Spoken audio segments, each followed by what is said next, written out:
Hi, my name is Sabrina, and my topic today is drug resistance programs, specifically the DARE program, which was established in 1983 by the LAPD to combat drug use among American youth. The DARE program has been implemented today, according to DARE.org, to nearly 75% of school districts in America, and billions of dollars have gone into funding the program within the last decade, according to Edward Shepard, his article, The Economic Cost of DARE. According to him, the estimated annual economic costs range between $1 billion and $1.3 billion per year, and are significantly greater than what is commonly reported in the press using information provided by DARE. And a lot of this money can be used for more effective ways of reducing drug use, like anti-drug ads and better health classes or after-school programs. My main claim is that the DARE program is ineffective in significantly reducing rates of drug abuse among young people in America. My secondary claims are the program fails to significantly reduce the use of drugs in school-age children and young adults. My second claim is although the effects are inconsistent across the board, and generally DARE has consistently more of an effect on knowledge but the least effect on actual drug use. And my third claim is that students and educators are recognizing the inefficiency of the program and use it less and less in schools. So my first claim is that the results of the program fail to establish a strong correlation between youth being in the program and reduced drug use. The students of the program rarely express less drug use than those that do not take the program. According to Stephen L. West, PhD, Associate Professor of the Department of Physical Medicine and Rehabilitation at VCU, his meta-analysis of 11 DARE studies, the overall weighted effect size for the included DARE studies were extremely small, and the correlation coefficient was 0.011, so it's almost zero, and that signifies that it's a very weak average correlation between taking the program and reduced drug use. 4 of these studies cited that there was no difference, and 1 study concluded that the effect was counterproductive. And in Zili Slobod's SCD et al., his study, it shows that there's 3 to 4% increased use among high school juniors that were in the program compared to those that didn't take the program. My second claim is that although the effects are inconsistent across the board, generally the DARE program had consistently more of an effect on knowledge, but the least effect on drug use. The drug use in Bai and Pon's study in 2009, correlation was negative 0.08, and the psychosocial behavior correlation was 0.36. And in another 2009 study by St. Ennett, the drug use was again 0.06, the least effective, and the knowledge of drugs was 0.42, so it's higher. And when it does work, the effect is weak and it's only short term, and long-term influence is relevant to a drug resistance program's efficiency, because we want students to continue their drug resistant abilities into adulthood. According to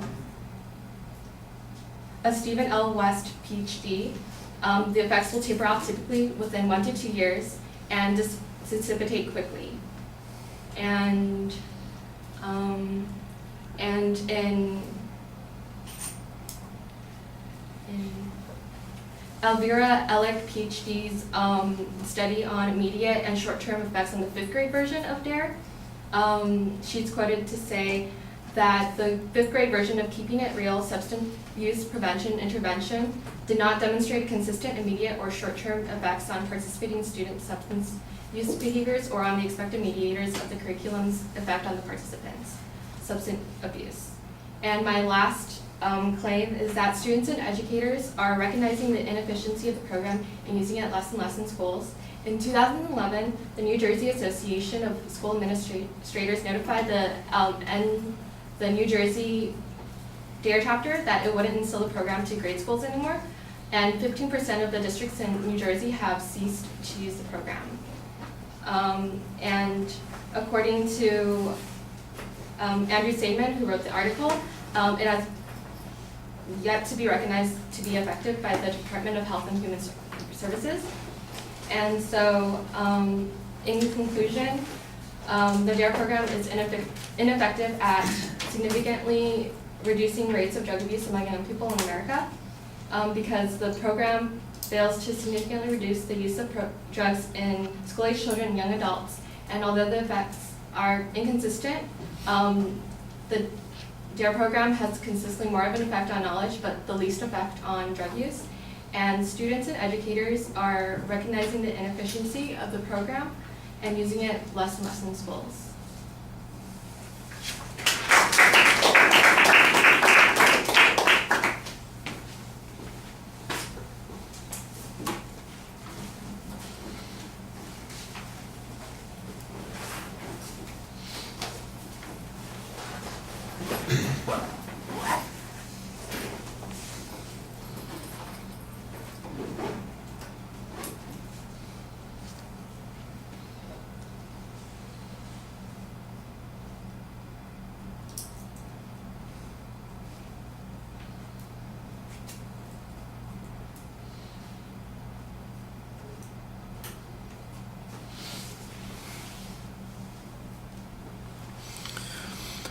Okay, the topic's identified pretty clearly, and I think you do finally get to the proposition. Although it's a little bit buried early on after some data that you present, but you do give us a reasonable context for the argument. I think that's fine.